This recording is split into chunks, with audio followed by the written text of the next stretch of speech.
Aloha and welcome to Your Heart Magic, an illuminating space where psychology, spirituality and heart wisdom meet. Here's your host, Dr. BethAnne Wright, the clinical psychologist with a mystic mind.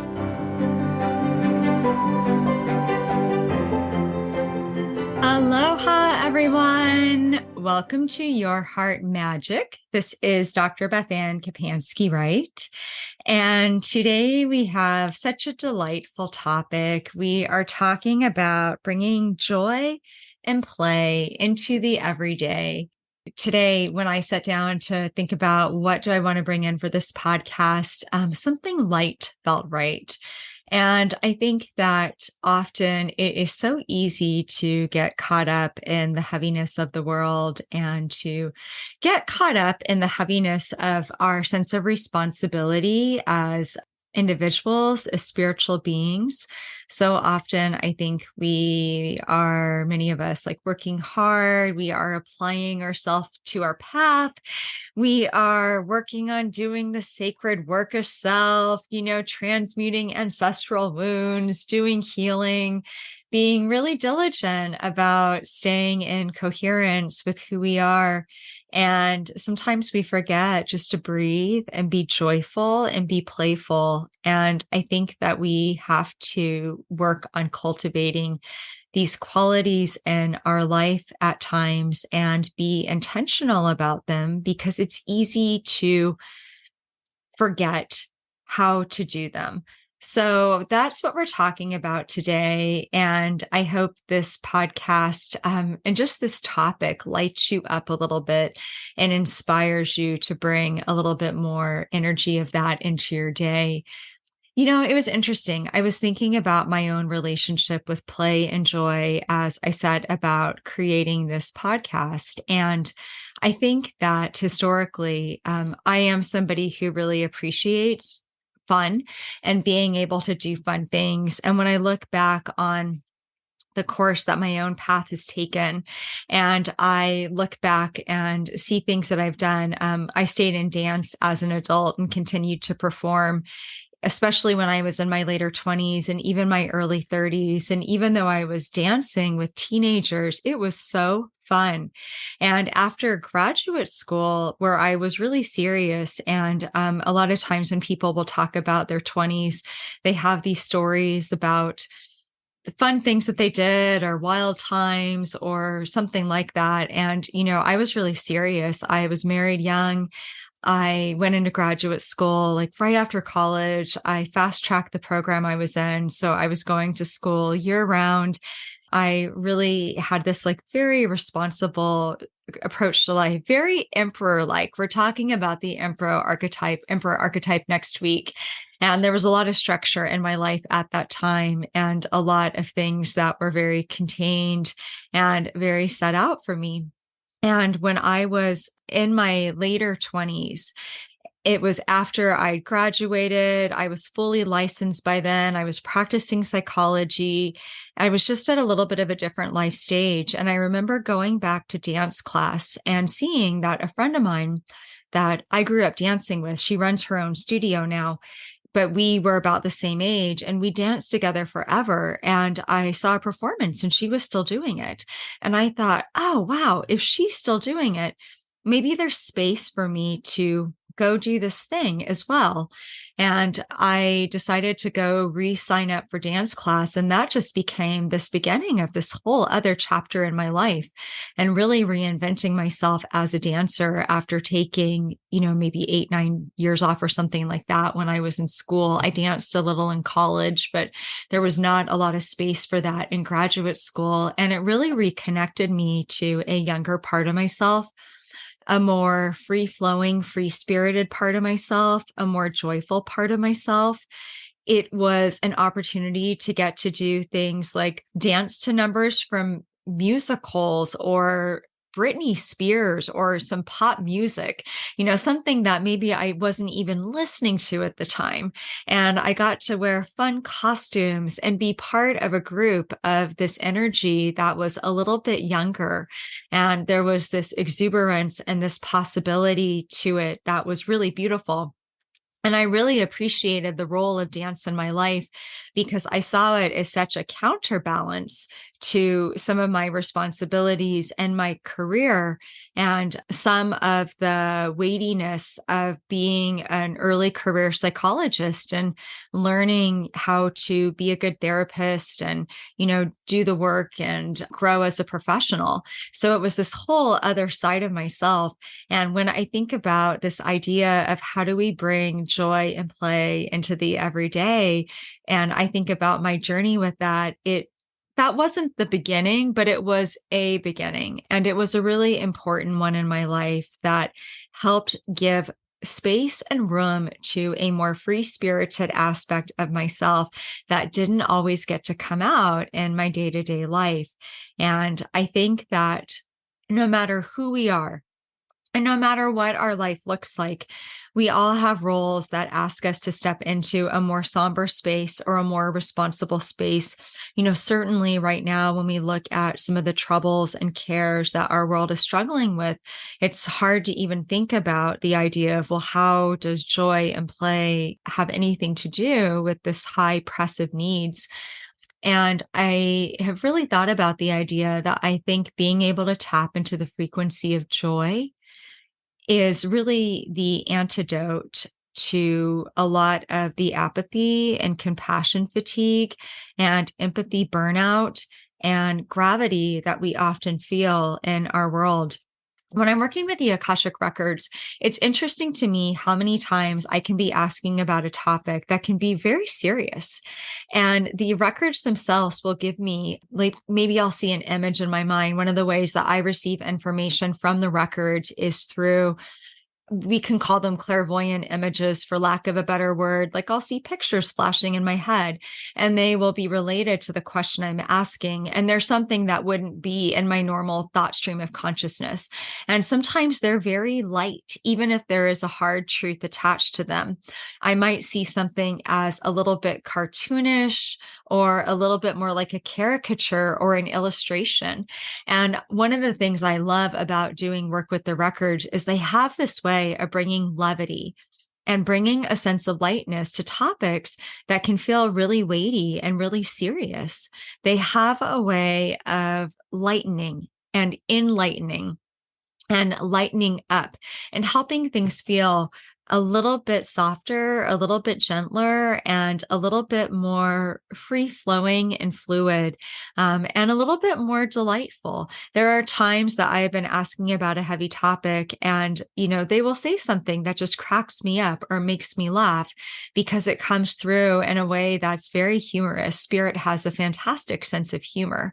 And something that I have really gained from my work with the records is to learn to laugh at life a little bit more, to not take it all so seriously, to find a appreciation for how just absolutely absurd things can be. Some of the moments that we go through on our human journey where we're looking around and the timing maybe is the worst timing ever for something to happen. And we're like, oh my gosh, the irony right now. And times that sometimes everything falls apart and you almost have to laugh because it's comical how we can lay our best plans and then life goes in this completely different direction. And I think about the idea of just laughing at the benign absurdity of life, that life can be this really absurd, humorous force sometimes. And the records often help me find that when I'm tapping into something. And so I think it's easy to dismiss things like joy, play, creativity, doing something fun as these kind of light ice cream sandwich type energies or topics that don't have a lot of substance to them. But on this podcast, we talk a lot about the idea of taking all wisdom into the greater context of a whole. And when we think about bringing the qualities of joy and lightness and fun and play into the greater context of the whole of our human experience, all of a sudden, they take on a whole new weight. They take on a whole new level of importance because if we take those out of the equation, then what are we left with? often we're left with a sense of stress, a sense of overdeveloped responsibility.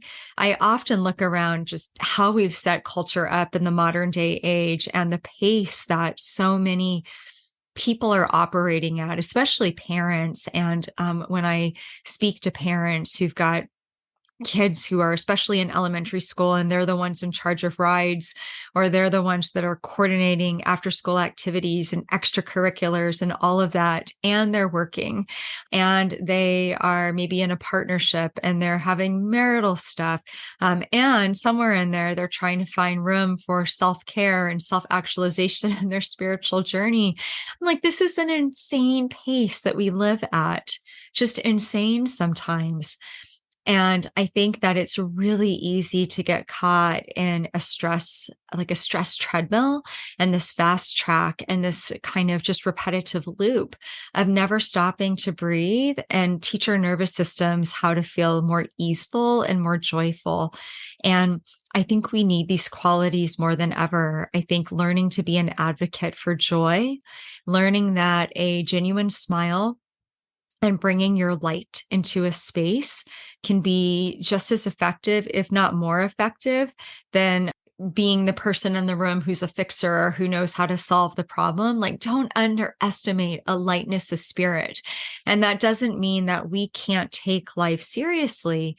It's more a matter of discernment, of knowing when to take it seriously and when to smile and learn to laugh at it a little bit more, and not just laugh at it, learn to laugh with it and see the greater force of life and the greater force of spirit in being in this universal flow as our friend and learning to make friends with it. So I think there are perspectives here that if we learn how to weave those into the paradigm that we are seeing the world from and that we are operating from, that they help give us a paradigm that has a little bit more substance, a little bit more of a balance of being able to be these like amazingly awesome light workers and individuals who are holding space for goodness and light and truth and justice and, different causes that we're passionate about. We hold space for creativity, for projects to come out. We hold space in our family systems. It's amazing to me when I work with people one-on-one, just how many people are just so wanting to be in their integrity and be a good member of their family system, their community. They want to be in alignment with spirit and be a good ally to spirit, good allies to different groups and causes maybe that they feel called to work in. So we can be all of that. And at the same time, we can learn to cultivate joy and have a little bit more fun and know that sometimes like we need a little bit of fairy dust and fairy energy as well. So that is I'm stating the case for joy. There we have it. With that, I just want to share a few ideas on how we can tap into that energy. And I grabbed a few poems today to read throughout this podcast as well, because I think that when we talk about play and joy, anytime we are engaging in creativity and making art, and doing something that feels creative, that we are innately tapping into a more free-flowing, like joyful frequency. So this first one is called Change, Peace, and Art. Show up where you feel called to show up. Look for ways to bring more love into the world.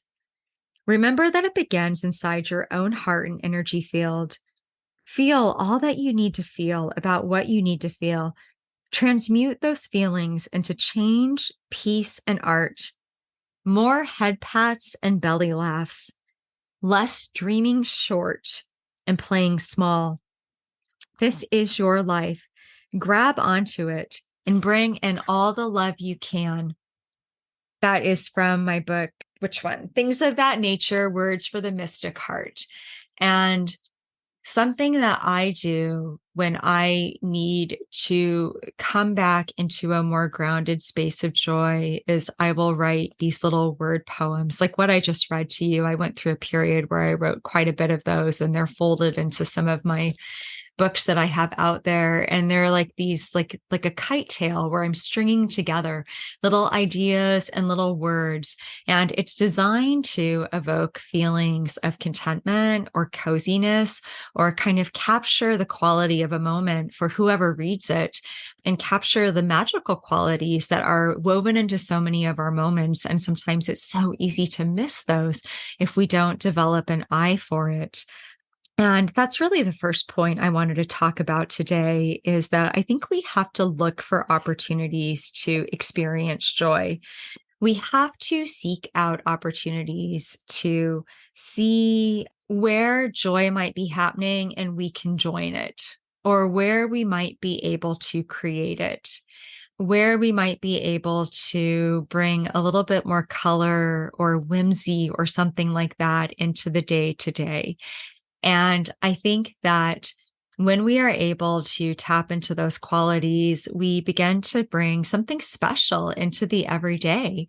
I think that one of the fun things that can be fun about being around children is that they can get so excited about little things, so excited when they see something for the first time. I'm thinking about my brother-in-law and sister-in-law, and we were doing a Marco Polo back and forth the other day, my husband and I with them, and they were telling us how they took their kids to Legoland, and we're saying, it was so fun because we saw Legoland through the eyes of our kids. And even though it's like Legoland and it was crowded and, all the stuff that I think goes to any kind of time, like you're going into an amusement park type situation, that it was so joyful to see it through their eyes.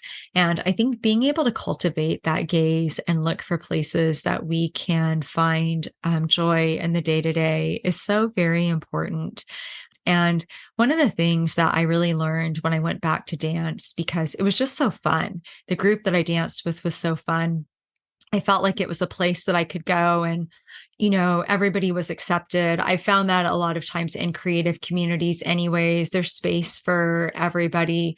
There's just a little bit more acceptance in the arts. I think a lot of people are drawn to the arts, drawn to drama or art or being a writer or dancing or something like that, because they felt like at some point they didn't fit the mold and they had something in them that wanted to come out in a unique expression. And I remember it's the place I could show up in like rainbow colored sweat clothes, and maybe the children's class would be going before my class started. And for a while they were like ending the babies class with the song Strawberry Shake. And nobody would say anything if I got out on the floor and stood up with those kids with, the teacher. And she was a friend of mine. So this was the kind of studio where this was okay, very nice family vibe, and just joined them and did the Strawberry Shake. It was such a fun thing to do. And I remember thinking, there's just nowhere else in my life that I get to have these kinds of experiences, that I would be doing something like this and enjoying being able to just be so silly and so playful. It was just such a fun way. And it helped me realize how much I needed that energy in my life. I remember so well those years that it was after my first marriage, and I was going through my divorce years, and I was really finding myself again and really trying to think about, how do I craft the most authentic life that I know how? How can I be my most authentic expression of self? And I really remember starting to see the value of finding joy in the day to day and looking for opportunities for joy to present itself. And I did this in all sorts of small ways. And this is a funny memory, but I remember that first winter, I was living in my new space. And at the time, it was a really dark winter. I called it apocalyptic winter. I think it was 2011, 2012, one of those winters. And we had this January in Alaska where the temperature was below zero for oh my gosh, maybe 20 something days straight. And it's already really dark that time of year. And it was so frigid. And the sun was beautiful when it came up and it hit the ice and the ice crystals. It was absolutely incredible looking, but it was a rough time when it was like that. And on the days that it wasn't sunny and it was gray, it just felt so gray and so blah. And I was really struggling too with processing emotions and grief from the divorce and some of the things that I was going through. And I remember thinking, like, I need more color in my life. And I was already somebody who really liked color. I had little white lights in my space. I had moved in and painted the walls light blue. Everything was like really fun. I already wore bright colors, but I really started thinking about, how do I create art in my everyday space? And I started to think about the idea of seeing our life as art, seeing each day as a new tapestry, and we get to paint on it and create something through our intentions, through our heart wisdom, through our actions, through our perspectives, through how we choose to see the day. That is the time in my life that I already dress colorfully, but I started dressing much more artistically and much more fun, because I just decided that, well, if it's going to be gray out and it's going to be 0 degrees, and I'm like daydreaming of the tropics and, living where I live now, I wanted to be over on a beach somewhere. I was like, if I can't go to that, like, I'm going to bring it to me. And I remember dressing like I was going to some fabulous garden party or tea party or something like that, even if all I was doing was going to the grocery store and then going to work. This really made my artistic, free-spirited side happy. But it was this way of being like, I am going to insist on having joy. And at the time, I really was writing a lot more, and I started writing poetry, and I tried to use my words to create these little experiences of joy when I was writing. And even when I was writing something hard, that's when I really began to use words to bring myself back around to a place of, but how can I find a lighter perspective in this? How can I reach for joy? And using language as a avenue and a gateway to connect to the energies of gratitude, the energies of appreciation, the energies of finding higher wisdom. All of that is the soil that helps us plant the seeds of joy and to cultivate a greater sense of joy. So I have these really fun memories of being very intentional about it. And I think that's what we have to do. We have to take the time to notice, like, oh, the sky's beautiful today. Okay, well, what color is it? Like, what makes it beautiful? Is it robin's egg blue? Is it kind of a gray day, but it's sort of like this maybe silvery color, and you can feel it's going to rain, and maybe there's some fun stuff happening with the clouds? Is it really dark out, but maybe you can say, like, the sky is like this beautiful obsidian black?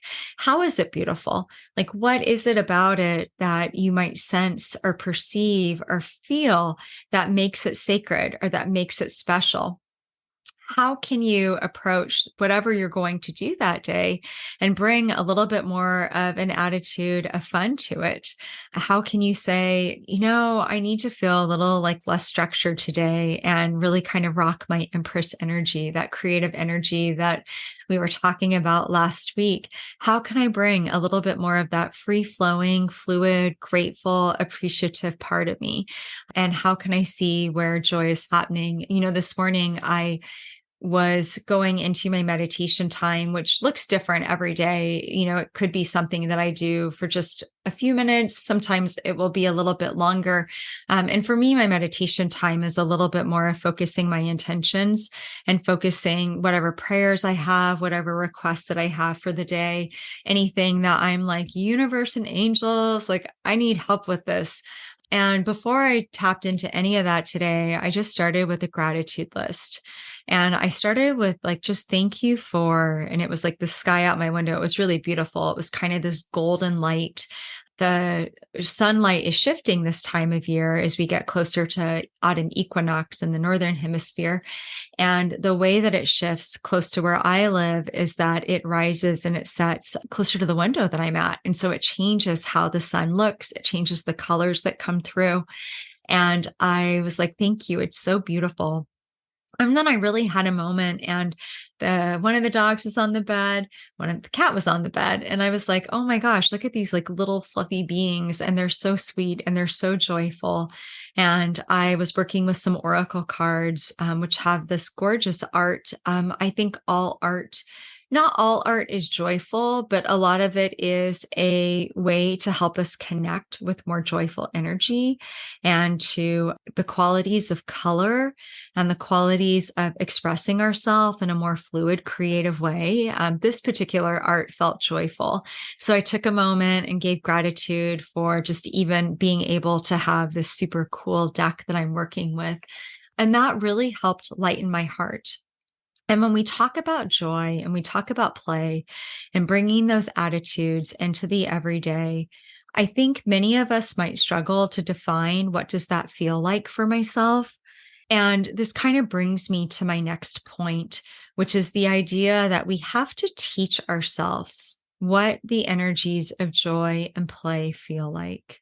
And I guess I could amend that to say that most of us have to teach ourselves. Maybe you don't have to teach yourself and you're really good at this and you should be teaching us. I will totally give that to you. But I can say for my own experience, I've really had to teach myself, this is what joy feels like. This is what it feels like to allow yourself space to play. For many of us, it's very hard to get out of our mental chatter and just be in a space of feeling joyful. And oftentimes, I think we think about joy as something that is an experience of euphoria or this absolute bliss. Certainly, there's times that that could be quantified as joy, and that would fall under the joy category. And maybe bliss might be a better word for that. But I often think that joy can be a little bit more quiet and more sneaky than that. Just like love has a million faces, I think joy has thousands and thousands of faces as well. And that we can teach our nervous systems and teach our brains and teach our emotional processing systems. This is a moment of joy. And we can teach ourselves how to be more in tune with our senses, develop our gaze for joy, our gaze for whimsy.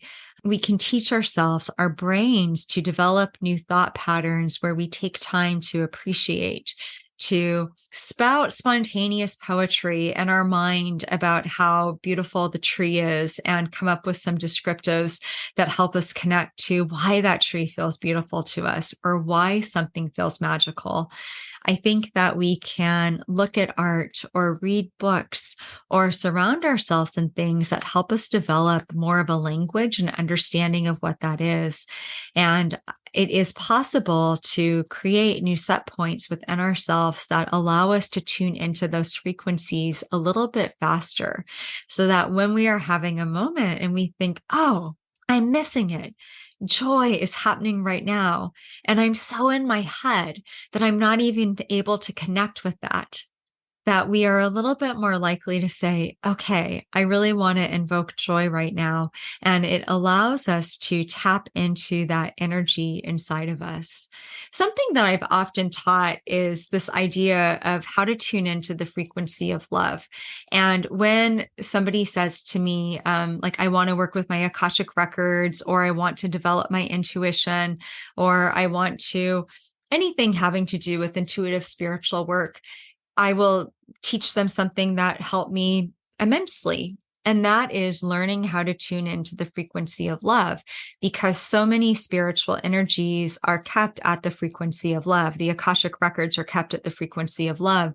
I'm sure there's other frequencies and harmonics that they're kept at, but I can say for myself, when I was first learning how to access them, I started out with a meditation where I would meditate on a memory that brought me a sense of just like really joyful, unconditional love.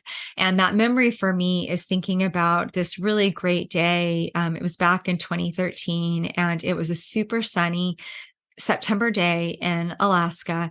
And I took my little dog, Peppy, little old gremlin man by then. He was 14, about to turn 15.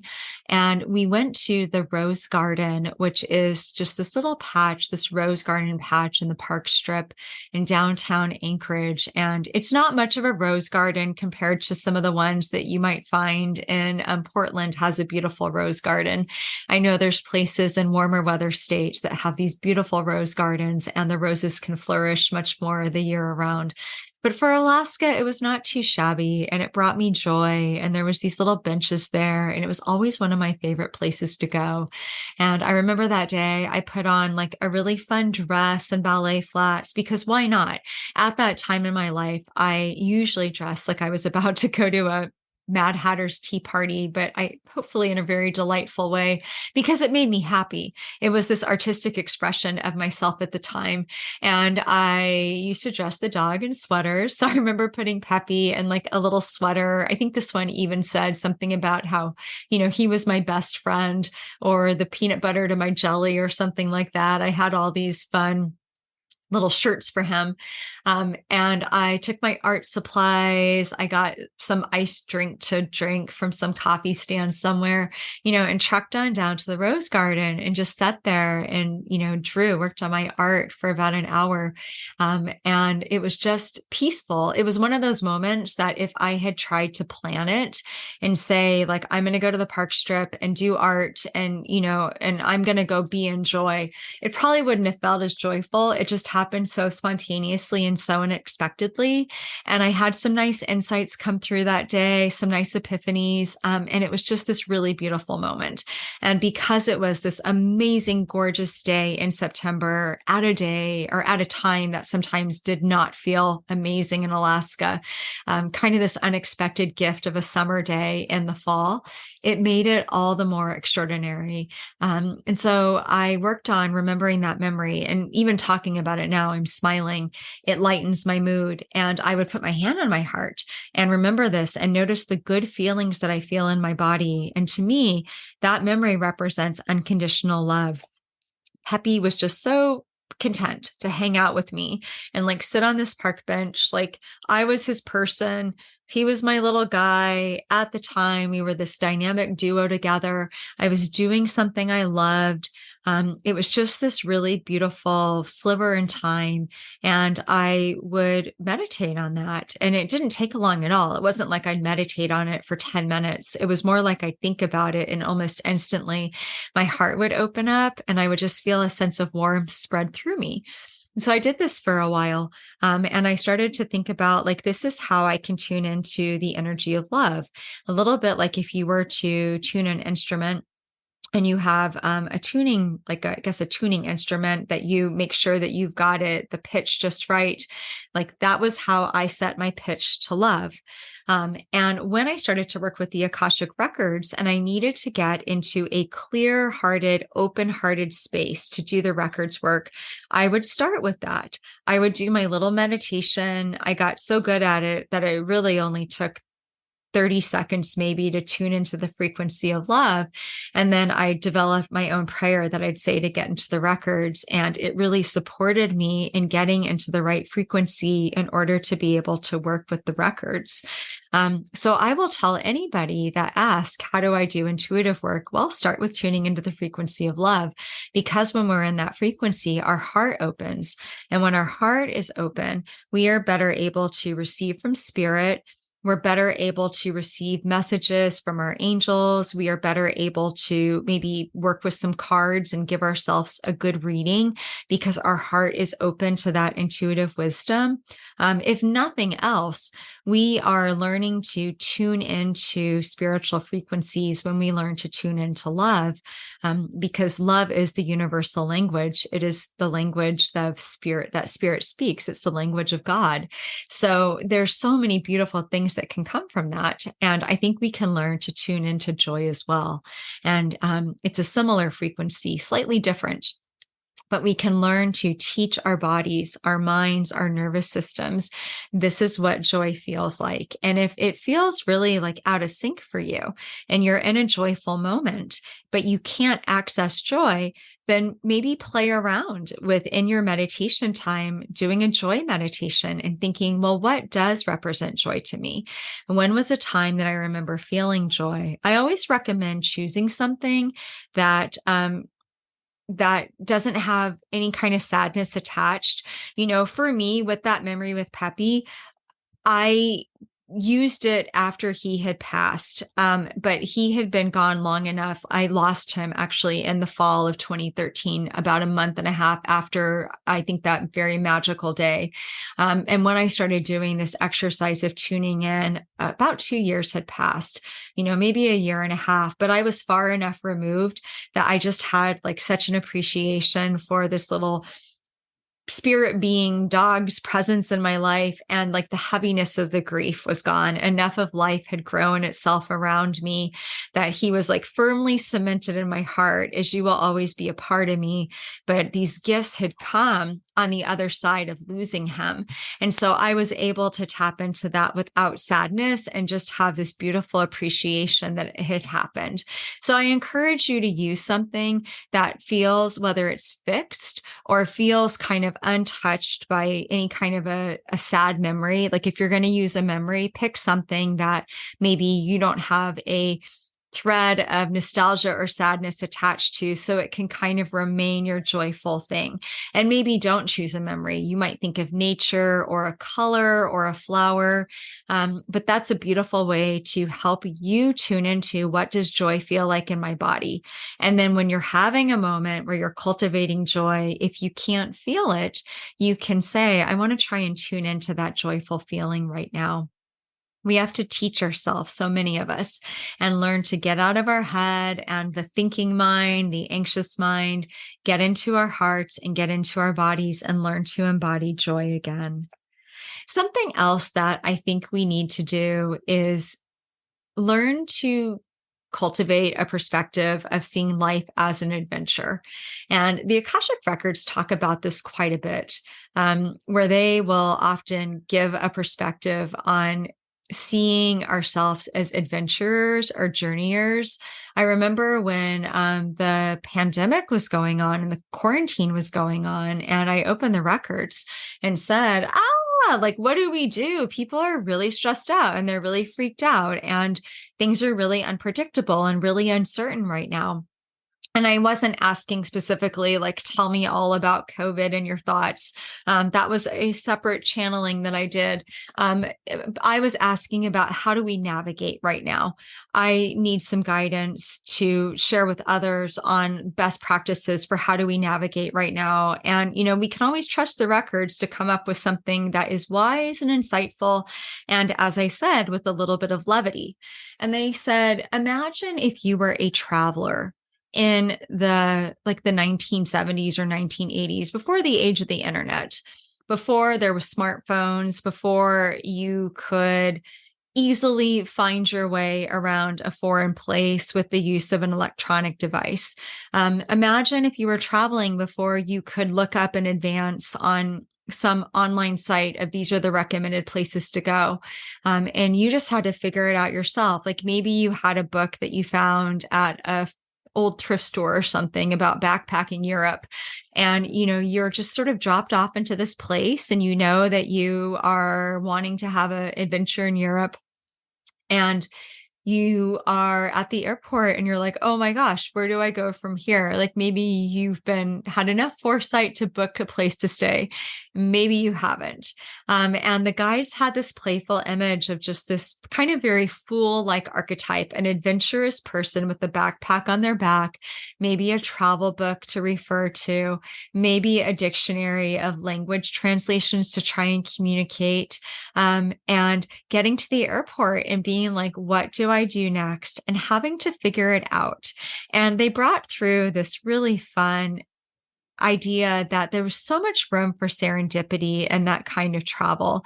Yes, there's room for things to not go right, but those often become part of people's travel stories, where they talk about how they, found this bed and breakfast and it was the worst thing ever.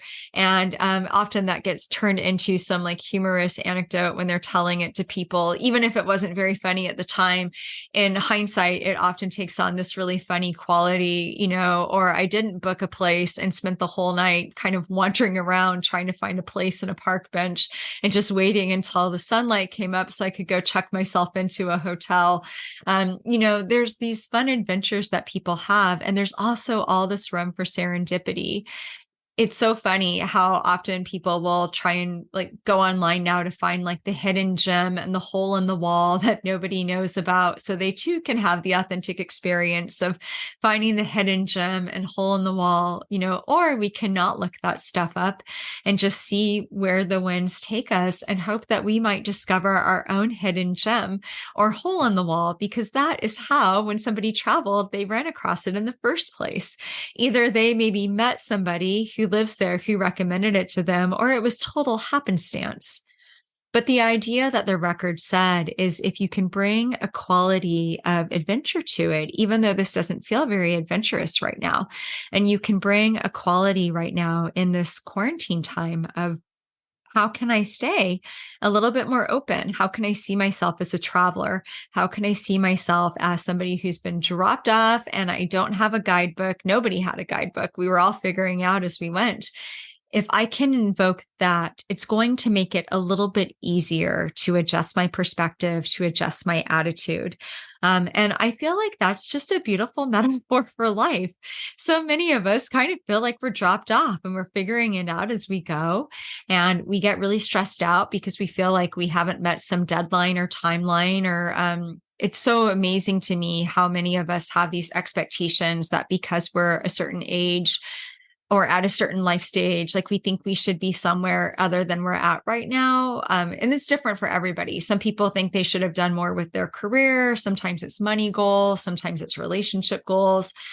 Sometimes it has something to do with what they thought they would achieve or accomplish. Oh my gosh, like where does that even come from? It's not coming from spirit. That is coming from expectations and things that the world has set up that says in order to be a successful human, you have to meet these benchmarks. And instead, if we can like ease up around it, and trust that we're on this great adventure and we are doing the best we can and we're trying to have some fun in the process and see it as an adventure, it really helps de-stress and helps us find a lighter gaze to potentially allow us to feel a little bit less stressed out and less heavy with expectations and tap into the levity of this is life. And I'm going to try and treat the things that need me to show up in a serious way with as much seriousness as I need to when it's appropriate and when it's right.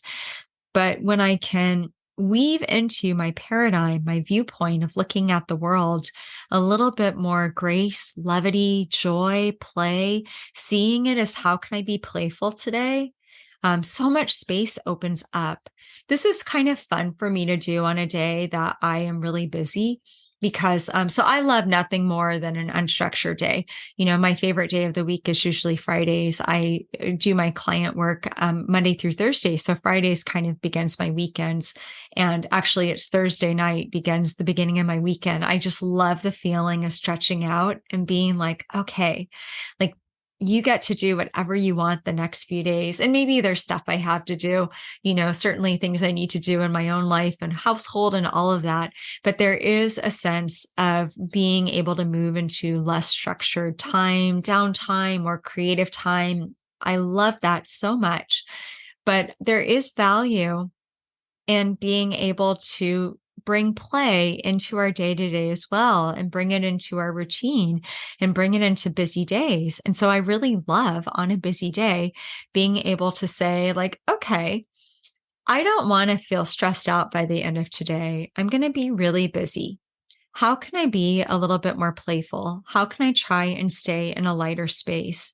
It is amazing when we set the intention to cultivate joy and play in our day-to-day, even if it's a normal routine workday, how much the universe will respond to that and energy will respond to that and give us opportunities to go through something with a little bit more of a playful attitude. Or like I said, develop an eye for joy or whimsy. We actually see something funny that happens and we laugh our way through the day. And we realize at the end of the day, well, that was really busy. A lot happened, but I'm not this like stressed out, messy ball of, decompensating because I had put so much pressure on myself. I was able to navigate the day with a little bit more peace and ease. And so often there's this blessing of, may you find peace and ease today. I've heard so many people say that. I write that sometimes in a newsletter. I've seen other spiritual teachers who say, I wish you peace and ease. I often have people tell me I'm looking to live with more abundance, joy, peace, and ease. These are some of the catchphrases I think that are thrown around a lot in the spiritual field, but they're authentic catchphrases. So many of us want to live with more authenticity, peace, and ease, a little bit more bliss, a little bit more joy. And I think that part of invoking those energies in our life and learning to kind of conjure those energies and invite them in is connected to developing a mindset of seeing those opportunities are available to me right now, no matter what my life looks like. I don't have to shift my entire life to be in a more peaceful, easeful state. Yes, there are times that our circumstances are very hard. They might not feel peaceful or easeful. So I acknowledge that. But oftentimes we can work with what we already have and say, there's an opportunity to feel peaceful and easeful right now, even though it's a busy day, even though I have a lot of responsibilities. I can ask for spiritual support. I can ask for my angels to help me lighten my load. I can spend a little bit of time in gratitude before the day starts. So at least I start off with a light heart and a happy place. I can wear bright yellow or something sparkly, or I don't know, something fun, whatever that is for you. And something that makes me smile and feel a little bit more light. I can plan a really fun lunch or a celebratory dinner, or decide to have a picnic on a blanket at the end of the day and, have some brie cheese and pretend I'm in Paris and watch some movie that is, focused on France. There's so many ways we can create adventures in the day to day. And I encourage us to do that. I think it's part of not only cultivating the quality of joy, but learning to rock our creativity magic and take responsibility for co-creating every day and co-creating moments of joy, and working sometimes with mundane moments in our day that might not feel joyful. Often it's a matter of pausing and breathing. And again, joy is happening right now. How can I tap into it? And that just brings me to the last idea that I wanted to share. And that is this idea of redefining what joy and play mean to us. If you feel like those things aren't available to you, or you feel like they are not something that you relate to, but you'd really like to have them in your life, maybe working with how could you play with those words a little bit and redefine them in a way that supports you might be something to, I'll just say, play around with. I'm not talking about being in grief or heavy trauma. There are times where life is just not in a place that we can tap into those qualities. And so I want to acknowledge that and make space for that. But when we are able to, I think that it helps to redefine, what does joy mean? How nice does it feel to think that even if your week is wonderful, maybe you pull up Instagram and see that there's all these people traveling and they're doing amazing things. And, you're stuck at work and you have a moment of being like, I want to go do something like that. I want to have a big adventure. How amazing would it feel to be like, you know what? I'm going to make the most of the life that I do have, and I'm going to aspire to get to do whatever it was that inspired you. I really would like to be able to go travel over there someday, but my life's just not there right now. But what I can do is find ways to do art, or to watch something fun, or to listen to music, or to inspire something fun in my family. Maybe I'll throw a gathering and make it a theme party. Maybe I'll decide to decorate because it brings me joy and because it's really fun. This is coming from the woman who just put out all these really fun colored glass pumpkins for the fall season. Even though it's really hot right now on the island, it does not feel like fall over here. I was like, this fall, it's fall on the island, at least in our household. So there's all these like fun posters or like little 10 signs that say like pumpkin patch this way, and all of that, because I wanted to be able to tap into that fun spirit of the autumn season. And I felt like I needed that joy and that levity this year. And so I decided to provide opportunities to surround ourselves with that a little bit more. And I'm kind of thinking about like what fun adventures can we have this fall? There's like no hayride or pumpkin patch to go to in Kauai, but maybe there's something that we can do that again evokes those energies and is celebratory. So how amazing does it feel? How empowering does it feel to know that you have the ability to work with life right now and to work with whatever you have in your life and find the ways to cultivate the qualities of joy? So I want to close with a passage from Lamentations of the Sea, and it is called "We Will Have Joy." And just to kind of drop you into my mindset when I wrote this, I did write this in the year of the passing of my brother, but I wrote it as I was coming out of the worst of my grief and realizing that if I want to have gratitude and joy and goodness in my life, I'm going to have to relentlessly insist on it and prioritize it, or else it's going to be too easy for it to slip away and to stay in a space of focusing on what the loss was. And I needed to feel a sense of new life growing as well. So we will have joy. There are going to be days when, despite our best efforts, we just can't connect to that which is good. And that's okay. Especially when suffering and processing loss, it is important to know the scope of the darkness so we can learn to find the stars that guide our way.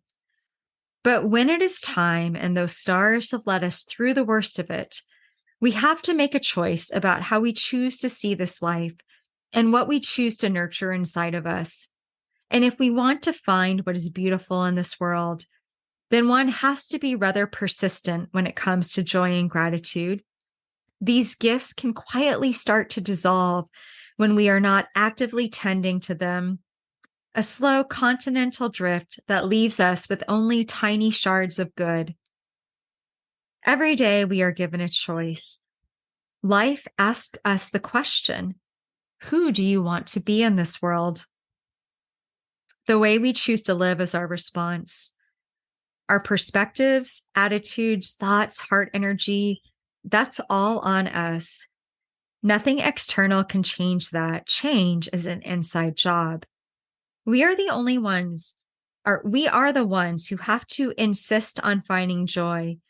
Even when life has handed us a heap of gritty muck, at some point we have to choose to find the gifts anyway, to see there is always space for new ideas, new moments, new intentions, new loves, new letting goes, new skies, new experiences, new interactions, new beginnings, new moons, new creations, new imaginings, new places, new heart spaces, all just waiting for us to recognize them, grab onto them, and shape them according to our energy, efforts, and intents so we can choose to find the gifts of their day. The gifts that increase joy, love, happiness, and gratitude. Some days we just have to work a little harder for it.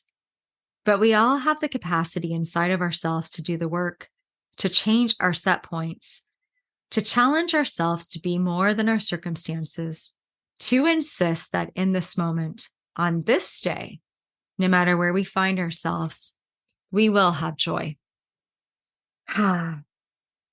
Thank you so much for joining me in today's podcast. We will be talking about the Emperor next week and exploring what the Emperor archetype means and continuing our Archetype of the Tarot series. So you can look forward to that. I release a new podcast every Thursday evening at yourheartmagic.com and whatever podcast platform you are listening to this from.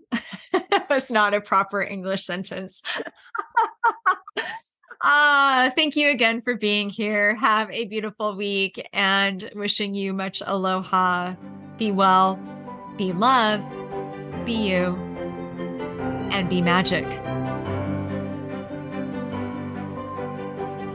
You've been listening to Your Heart Magic with Dr. BethAnne Kapansky-Wright. Tune in next week for a new episode to support and empower your light.